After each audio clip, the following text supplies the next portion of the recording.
Il était une fois, sous le soleil ardent de l'Afrique de l'Ouest, un homme à la silhouette fière qui marcha là où aucun de ses semblables n'avait jamais osé, ni même imaginé, poser le pied. Son nom ? Blaise Diagne. Un nom qui résonne, comme une gifle à l'arrogance des empires, un murmure d'espoir dans le cœur des opprimés, et aujourd'hui encore, un défi lancé au silence de l'histoire. Vous pensez connaître les récits des colonisés, réduits au silence, soumis, écrasés ? Détrompez-vous. Car voici l'histoire d'un Africain noir qui, contre toute attente, a pénétré les sanctuaires feutrés du pouvoir colonial français, brisé des tabous centenaires et forcé l'Empire à écouter, oui, écouter, la voix de l'Afrique. Mais attention, cette épopée n'est pas qu'une marche triomphale.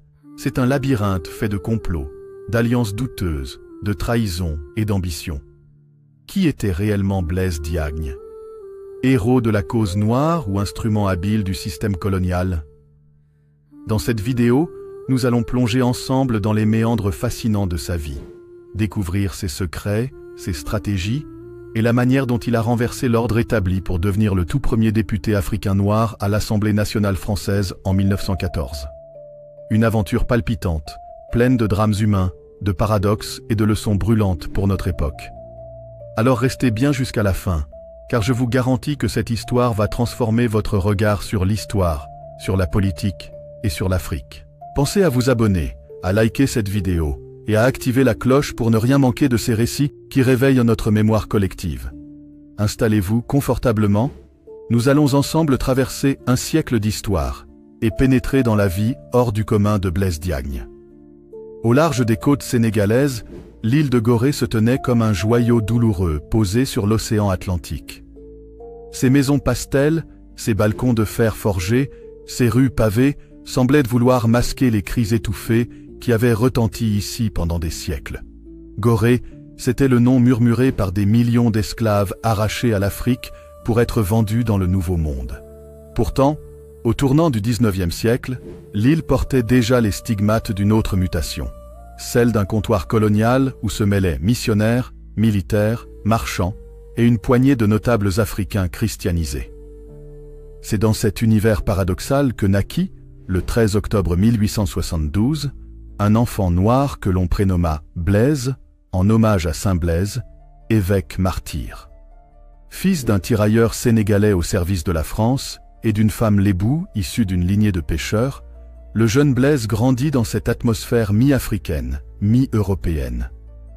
Gorée était déjà une curiosité, un microcosme où l'on pouvait entendre les chants traditionnels wolofs se mêler aux cloches des églises catholiques. On y parlait français, mais aussi le sérère, le peul, le soninké, selon la ruelle où l'on se perdait. Blaise apprit très tôt à naviguer entre ces mondes et à capter l'âme de ceux qu'il rencontrait, un don qui allait le porter loin. Les missionnaires catholiques, déjà solidement implantés, virent en ce petit garçon vif et curieux un candidat idéal à leur grande œuvre, former une élite indigène capable de servir la même mission civilisatrice de la France. On l'envoya à l'école des frères pères du Saint-Esprit, là où l'on enseignait bien plus que le catéchisme ou la grammaire. On y distillait patiemment l'idée que la France était la mère patrie, que Paris était le phare du monde, et que l'avenir de tout bon Africain passait par l'adoption des manières, des idées et même des rêves de l'Occident. Blaise, l'enfant au regard profond, absorbait tout. Il se montra brillant, surpassant rapidement les autres élèves, ce qui attira sur lui autant d'admiration que de méfiance. Car dans les rues de Gorée, beaucoup voyaient d'un œil inquiet ces jeunes Africains transformés par l'école des Blancs. Certains chuchotaient qu'on leur lavait le cerveau, qu'ils finiraient par mépriser leurs propres ancêtres. Mais Blaise, lui, commençait à entrevoir autre chose.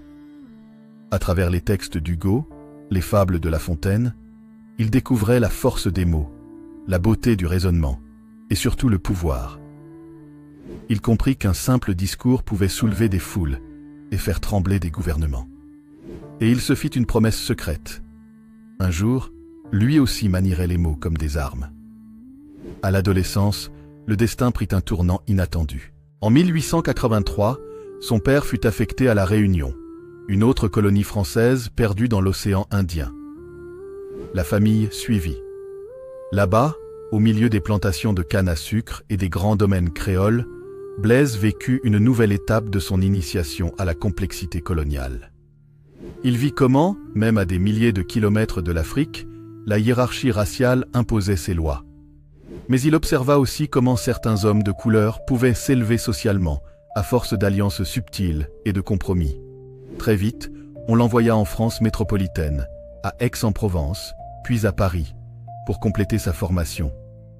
Il avait à peine 16 ans, et déjà son regard s'était durci, aiguisé. Dans les rues de la capitale, il découvrit la splendeur des boulevards haussmanniens, l'agitation des cafés littéraires, la violence des débats parlementaires. Il comprit que la France n'était pas seulement ce pays des droits de l'homme dont on lui avait tant parlé, mais aussi un monde d'intérêts féroces, de conflits idéologiques sans merci. Et dans l'ombre, naquit en lui un projet qu'il n'osait pas encore formuler. Pourquoi ne pas forcer la France à tenir ses promesses universelles, à admettre qu'un homme noir pouvait siéger parmi ses députés?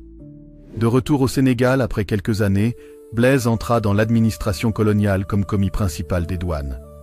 Pour beaucoup d'Africains, porter l'uniforme, signer des papiers officiels, c'était déjà une forme d'ascension sociale. Mais lui ne se contenta pas de ce rôle. Il observa les rouages du système colonial, nota chaque faiblesse, chaque hypocrisie. Il vécut à Saint-Louis, la capitale du Sénégal, véritable laboratoire de la politique coloniale française, où les 4 communes, Gorée, Saint-Louis, Rufisque et Dakar, jouissaient d'un statut unique, accordant aux habitants une citoyenneté française de façade. Pendant ses inspections douanières, Blaise se lia aux commerçants locaux, aux chefs traditionnels, aux lettrés africains francisés comme lui. Il bâtissait patiemment un réseau, un cercle d'influence qui dépassait largement son simple emploi. Déjà, il savait que pour renverser l'ordre établi, il lui faudrait l'appui des masses mais aussi des notables, et surtout comprendre comment flatter les intérêts de Paris. C'est aussi à cette époque qu'il fit un mariage hautement stratégique. Il épousa Marie-Odette Villain, une créole réunionnaise d'origine française. Cette union n'était pas qu'une affaire de cœur. Elle renforçait son image d'homme, civilisé, intégré dans le monde des colons, tout en lui donnant une porte d'entrée vers des cercles européens encore plus fermés. On murmurait dans les salons coloniaux. « Ce Diagne n'est pas un indigène comme les autres, il pourrait aller loin. » Mais Blaise n'était pas dupe. Il savait que dans les dîners où on l'invitait, on le tolérait plus qu'on ne l'acceptait vraiment. Souvent, après son départ, les rires moqueurs fusaient. « Cet Africain croit-il vraiment pouvoir nous donner des leçons ?» Il encaissait, silencieux, et rentrait chez lui méditer ses prochaines manœuvres. À l'aube du XXe siècle, les empires européens étaient à leur apogée, mais les contradictions commençaient à éclater. Partout, des voix s'élevaient pour dénoncer le racisme, le travail forcé, les massacres au Congo sous Léopold II. À Paris, des intellectuels comme Anatole France ou Clemenceau parlaient de mission civilisatrice, tout en fustigeant les abus. La Première Guerre mondiale se profilait déjà à l'horizon, et avec elle, l'idée que les colonies seraient appelées à verser leur sang pour la France.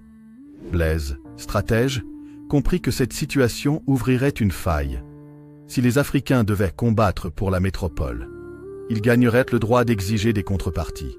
Il décida de se positionner pour être le médiateur indispensable entre Paris et ses sujets africains. Puis, survint l'affaire qui allait le propulser sur le devant de la scène. En 1914, alors que l'Europe s'embrasait, la circonscription du Sénégal devait élire son député. Jusqu'alors, le poste revenait presque systématiquement à des Européens installés localement. Mais cette fois-ci, Blaise Diagne lança sa candidature. Ses adversaires, colons blancs, commerçants, hauts fonctionnaires, furent saisis d'effroi. Comment? Un noir, osant briguer un siège au Parlement français? Dans les cafés de Saint-Louis, on se tordait de rire, tout en s'étranglant d'indignation. Mais Blaise parcourut inlassablement les 4 communes, harangua les foules, se fit le champion des droits des originaires, leur promettant citoyenneté pleine et entière et fin du code de l'indigénat. Contre toute attente, il triompha. Le 10 mai 1914, Blaise Diagne devint le premier Africain noir élu député à la Chambre des députés française, à Paris. Ce fut un séisme. Dans les salons parisiens, on parla de « révolution silencieuse », de « humiliation pour la race blanche ». Dans les villages sénégalais, on dansa toute la nuit. On tua des chèvres pour fêter celui qu'on appelait désormais « notre voix à Paris ». Paris, été 1914. Les tramways grondaient dans les rues, les kiosques s'ornaient déjà de titres alarmants sur l'Empire allemand et les tensions balkaniques. C'est dans ce climat d'incertitude que Blaise Diagne, fraîchement élu député du Sénégal, fit son entrée dans l'hémicycle du Palais Bourbon. Imaginez la scène. Dans cet univers feutré, aux lourds rideaux rouges et aux bustes de marbre de grands hommes de France, surgit un homme noir, vêtu d'un costume impeccable, chapeau melon à la main. Les regards se figent, les conversations baissent. Certains députés esquissent un sourire gêné, d'autres détournent ostensiblement la tête. Dès les premiers jours, Blaise Diagne sentit le poids de ce racisme ordinaire. Dans les couloirs, il surprit des mots cinglants. Le singe du Sénégal, le député du chocolat. Pourtant, il n'en montra rien. Il salua, se présenta, se montra affable, poli, et surtout intransigeant sur son titre. « Je suis député français. Comme vous, ni plus, ni moins. » Ce flegme et cette assurance déstabilisèrent bien des préjugés. Rapidement, certains journalistes parisiens commencèrent à le décrire comme un gentleman africain, presque fasciné par cette curiosité politique. Mais derrière le spectacle, Blaise Diagne préparait déjà ses premières offensives. Son premier grand combat fut pour ses électeurs. Depuis des décennies, les habitants des 4 communes, Gorée, Saint-Louis, Rufisque, Dakar, bénéficiaient théoriquement de la citoyenneté française, mais dans les faits, ils restaient soumis à une foule de discriminations. Obligation du livret d'indigène, travaux forcés, justice expéditive. Dès sa première intervention, Blaise Diagne frappa fort. Il monta à la tribune et déclara « Messieurs, je viens vous rappeler que la France n'est pas seulement Paris, Bordeaux ou Lyon. La France, c'est aussi le Sénégal, c'est aussi Gorée. Et ceux que je représente ici sont vos compatriotes. Les droits de l'homme ne doivent pas avoir de couleur. » Ce discours fit sensation. La presse s'en empara. Pour la première fois, la République entendait, dans l'enceinte même du pouvoir, la voix ferme et posée d'un homme noir réclamant l'égalité pleine et entière. Mais le monde s'enflamma bientôt. Août 1914. La Première Guerre mondiale éclata. Très vite, la France eut besoin de soldats. Beaucoup de soldats. Les colonies furent appelées à l'effort de guerre. Les autorités militaires et coloniales mirent en place un vaste plan de recrutement pour former les fameux tirailleurs sénégalais. Et c'est là que Blaise Diagne joua son rôle le plus controversé. Pour beaucoup, il se fit le principal artisan du recrutement massif d'Africains pour le front européen.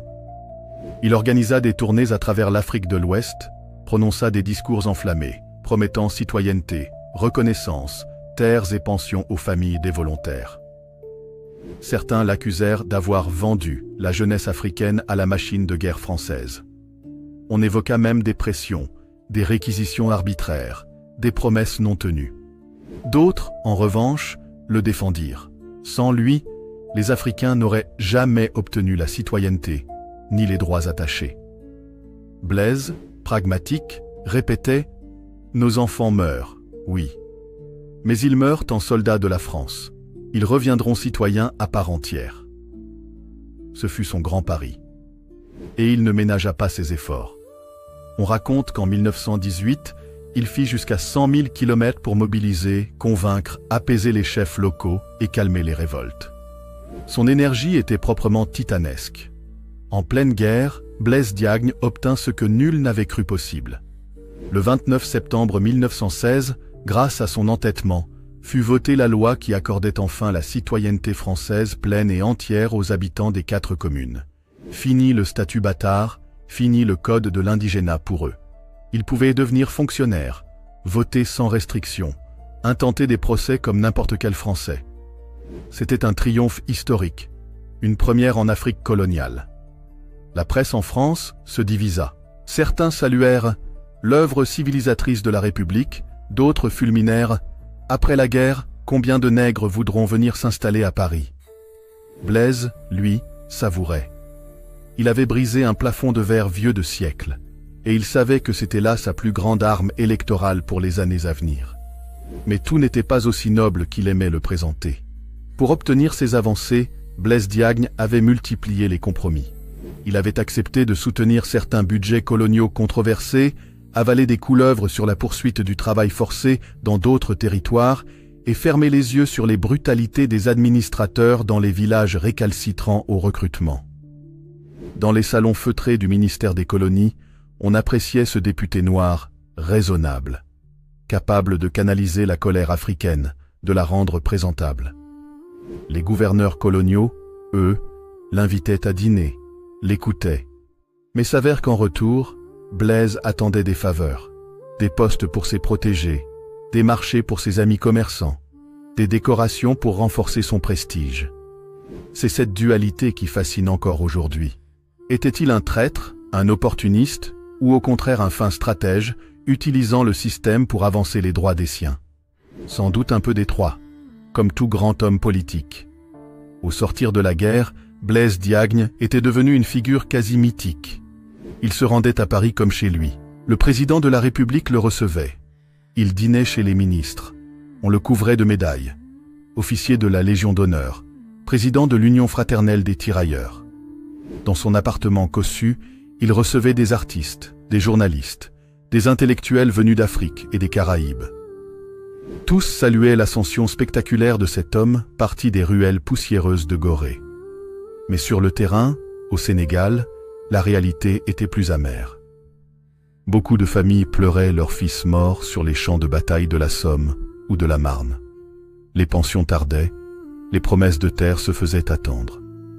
Certains notables traditionnels, autrefois alliés de Blaise, commençaient à murmurer que le député passait trop de temps en France, qu'il s'était coupé du peuple. La presse française, toujours prompte à l'exotisme, se délectait de son personnage. On publiait des caricatures où on le montrait en costume 3 pièces, le ventre rond, un cigare à la main, disant d'un air gourmand « Vive la France ». Les journaux satiriques soulignaient son luxe ostentatoire, ses habits sur mesure, son goût pour les réceptions mondaines. Blaise Diagne, conscient de cette image, jouait parfois le jeu, persuadé que la respectabilité bourgeoise était la meilleure armure contre le mépris racial.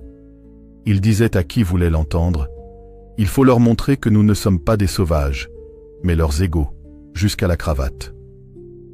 Pourtant, une nouvelle génération commençait à émerger en Afrique, moins fascinée par la France, plus radicale. Des intellectuels comme Lamine Senghor ou plus tard Cheikh Anta Diop fustigeraient cette attitude qu'ils jugeaient assimilationniste. Ils reprochaient à Diagne de vouloir trop ressembler aux Français, de ne pas affirmer fièrement la culture et la dignité africaine indépendamment des cadres occidentaux.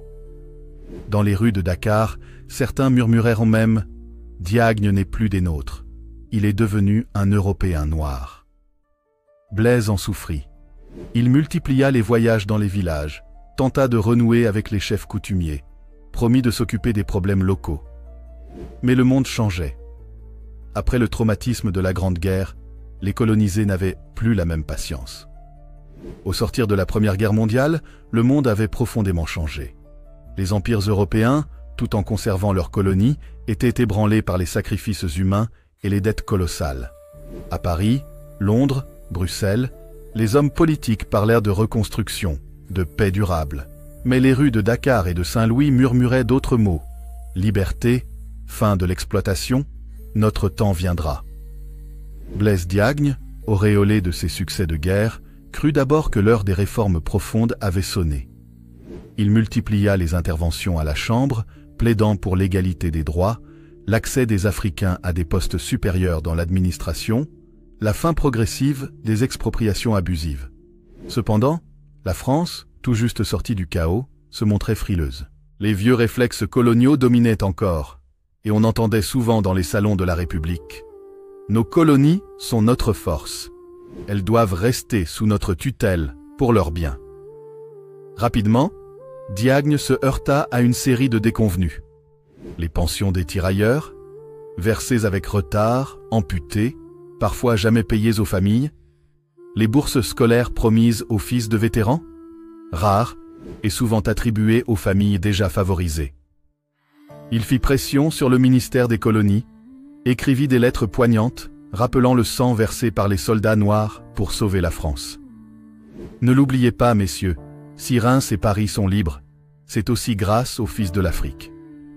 Mais bien souvent, il n'obtint que des sourires polis et des reports indéfinis. En parallèle, dans les 4 communes, son prestige commençait à se fissurer. Les jeunes scolarisés, formés à l'histoire des Lumières, réclamaient davantage que des demi-droits.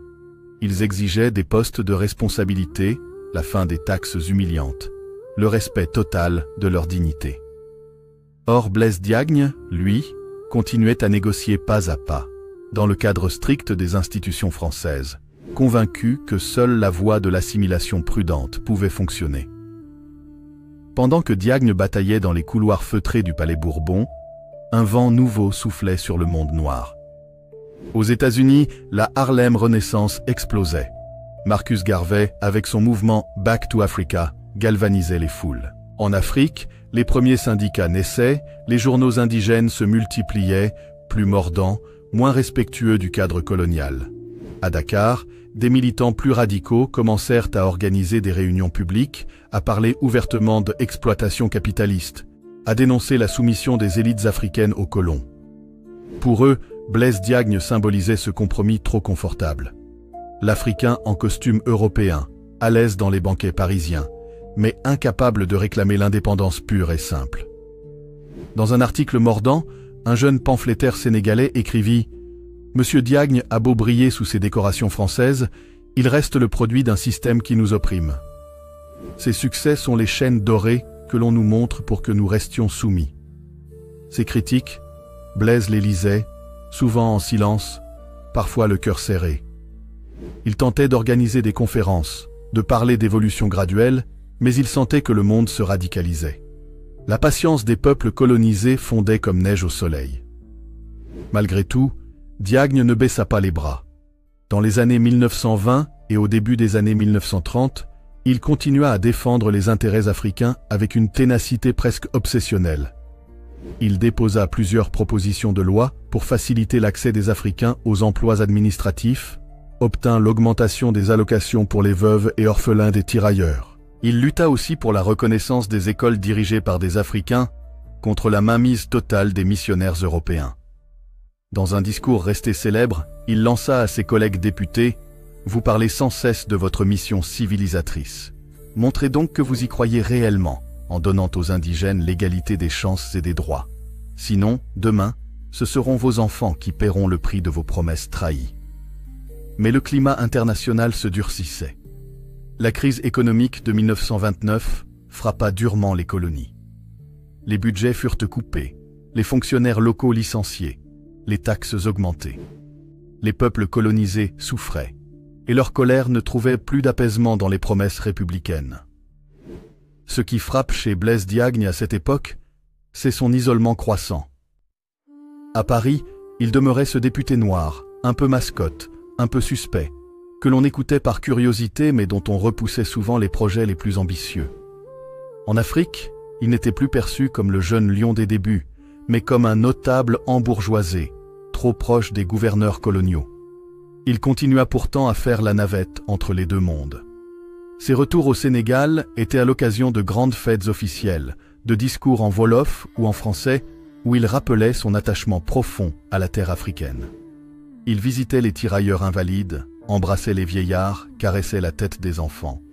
Mais dès qu'il remontait dans la chaloupe pour quitter Dakar, beaucoup se demandaient « Est-il vraiment l'un des nôtres ?» Physiquement, Blaise Diagne commençait à payer le prix de ses innombrables déplacements, de ses banquets, de ses nuits à refaire le monde avec diplomates et journalistes. On disait qu'il souffrait de crises gastriques, de migraines terribles. Il prenait du poids, dormait mal, s'énervait plus vite qu'avant. Ses proches racontaient qu'il avait des accès de mélancolie où il restait des heures, silencieux, regardant par la fenêtre comme s'il attendait quelque chose qui ne viendrait plus. Avait-il des regrets? Peut-être. Certains témoins l'ont entendu murmurer, tard le soir, « J'ai cru que la France tiendrait parole. J'ai cru qu'en montrant notre loyauté, on obtiendrait la justice. Mais l'histoire n'est pas faite de logique. En 1931, la France organisa à Paris une gigantesque exposition coloniale, censée montrer la grandeur de son empire.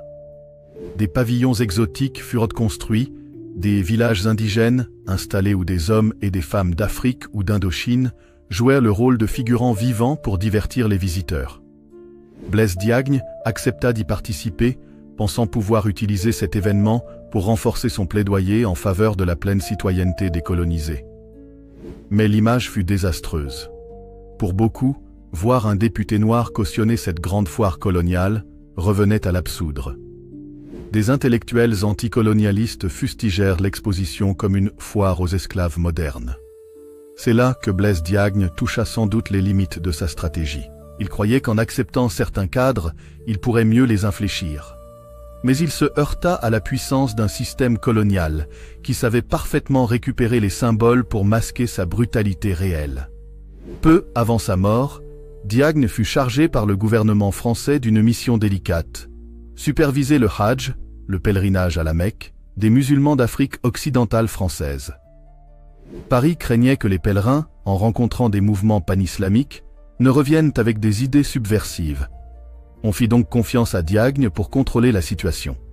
Ce dernier accepta, y voyant encore une fois l'occasion de montrer qu'un Africain pouvait mener des négociations complexes au nom de la France, mais aussi pour protéger les fidèles contre les abus et tracasseries. En 1934, malade, fatigué, il s'envola pour le Moyen-Orient, supervisa l'accueil des pèlerins à Djeddah, tenta de régler les problèmes de taxes arbitraires imposées par les autorités locales. Ce fut son dernier grand acte diplomatique. Peu après son retour, Blaise Diagne fut terrassé par une crise brutale. Il mourut le 11 mai 1934 à Cambo-les-Bains, dans le Pays basque français, loin de Gorée et du soleil du Sénégal. Son corps fut rapatrié et enterré à Dakar, dans une atmosphère mêlée de solennité et d'interrogation. Les discours officiels louèrent son œuvre. Il a fait entrer l'Afrique dans la modernité politique. Il a forcé la France à reconnaître la citoyenneté de ses sujets noirs. Mais dans les ruelles, certains anciens combattants, mutilés et sans pension, se demandaient ce qu'ils avaient vraiment gagné. Et les jeunes nationalistes regardaient son cercueil passer avec un mélange de respect et d'amertume. Lorsque le cercueil de Blaise Diagne fut ramené à Dakar en mai 1934, la ville s'arrêta. Les rues furent noires de monde. On vit défiler des tirailleurs, des fonctionnaires africains, des notables en grand boubou, des missionnaires, des commerçants syro-libanais, tous venus rendre hommage à celui qui avait porté la voix du Sénégal jusqu'au cœur de la République française. Mais sous les hommages officiels, un murmure persistait. Certains pleuraient, sincèrement, le grand homme qui a ouvert la voie, d'autres soupiraient, il a fait tout ça pour les Blancs. Ce paradoxe entoura son souvenir dès le premier jour. Héros pour les uns, instrument du système pour les autres. Pourtant, les faits sont là. Sans Blaise Diagne, jamais les habitants des 4 communes n'auraient obtenu aussitôt la citoyenneté pleine et entière. Grâce à lui, des générations d'Africains purent accéder à la fonction publique française, devenir enseignants, greffiers, infirmiers, magistrats, sans avoir à subir l'humiliation du code de l'indigénat. Et cela dépassa même le Sénégal. Son combat créa un précédent juridique qui inspira d'autres revendications à Madagascar, en Guinée, au Cameroun, dans tout l'Empire français. Des militants indépendantistes plus tardifs reconnurent qu'ils avaient profité des failles ouvertes par Diagne, même s'ils rejetaient son assimilationnisme. De façon paradoxale, il prépara à sa manière le terrain pour les combats anticoloniaux. En montrant l'injustice du système, en obtenant des droits partiels, il fit grandir l'exigence d'égalité totale. Un vieux proverbe wolof dit « Celui qui ouvre la route prend d'abord les épines ». Diagne aura été ce défricheur, au prix parfois de son image. Aujourd'hui encore, l'historiographie de Blaise Diagne divise. Les livres d'histoire sénégalais et français le dépeignent tantôt comme le père du parlementarisme noir, tantôt comme un notable indigène fidèle à la France. Son rôle dans le recrutement massif des tirailleurs pendant la Grande Guerre reste l'aspect le plus controversé. Certains lui reprochent d'avoir activement participé à envoyer des dizaines de milliers de jeunes Africains mourir dans des tranchées glaciales pour une guerre qui n'était pas la leur. D'autres répliquent qu'il n'avait guère le choix, que sans cette preuve de loyauté, jamais les colonisés n'auraient arraché la moindre citoyenneté. En réalité, Blaise Diagne est à l'image de tous les grands hommes politiques pris dans la complexité de l'histoire. Un mélange d'idéalisme, de calcul, de convictions sincères et de stratégies parfois discutables. Il n'est ni le traître caricatural, ni le pur héros. Il est un homme de son temps, ayant tenté de naviguer entre son identité africaine et le rêve, ou l'illusion, de la République universelle. Plus d'un siècle après son élection comme premier député noir, le nom de Blaise Diagne reste vivant au Sénégal. On lui a dédié une grande avenue à Dakar, un aéroport international, des écoles, des stades. Son portrait orne des salles municipales, ses discours sont parfois repris lors de cérémonies officielles. Mais au-delà des hommages, son parcours soulève des questions brûlantes qui dépassent le colonialisme. Qu'est-ce que l'égalité quand elle dépend d'une reconnaissance extérieure? Faut-il s'intégrer dans un système pour le changer ou le renverser complètement? Jusqu'où peut-on aller dans le compromis avant de trahir sa cause? Ces interrogations traversent encore aujourd'hui les sociétés issues de la colonisation. Elles se posent aussi en France, où les débats sur la diversité, la mémoire coloniale, les réparations, montrent que la question n'est toujours pas refermée. Ces dernières décennies, des historiens ont redécouvert des correspondances privées de Blaise Diagne, notamment avec des gouverneurs généraux et des ministres français. On y voit un homme souvent épuisé, qui implorait en coulisses pour obtenir des fonds pour les veuves de tirailleurs, menaçait parfois de démissionner si les promesses n'étaient pas tenues. Ces lettres montrent qu'il n'était pas le simple agent du système qu'on a voulu peindre. Elles dévoilent aussi ses propres contradictions. Dans certaines missives, il minimise la violence coloniale pour obtenir d'autres concessions.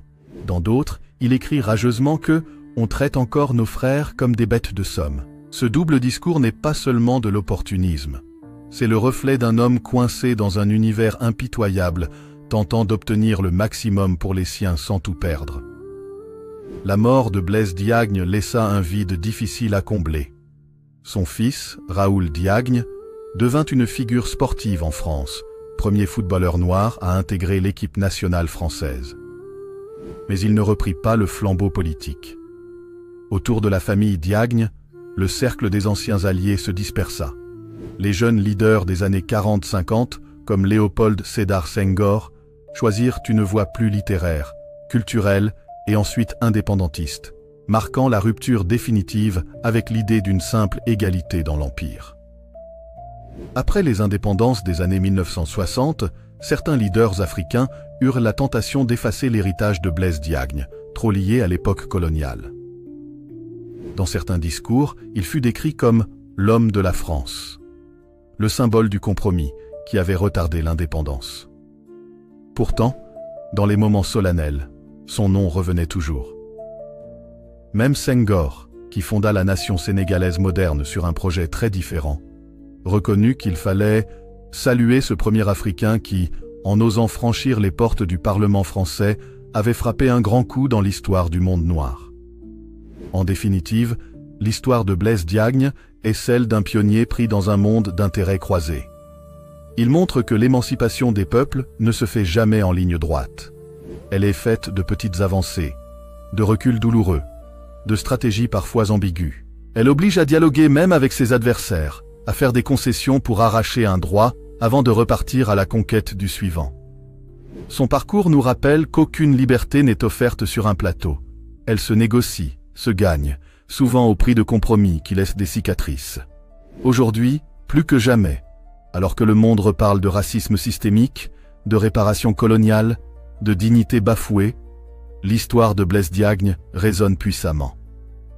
Elle nous enseigne qu'il n'y a pas de chemin unique vers la justice, que certains choisiront la confrontation directe, d'autres l'infiltration des structures, d'autres encore la réinvention totale de l'ordre existant.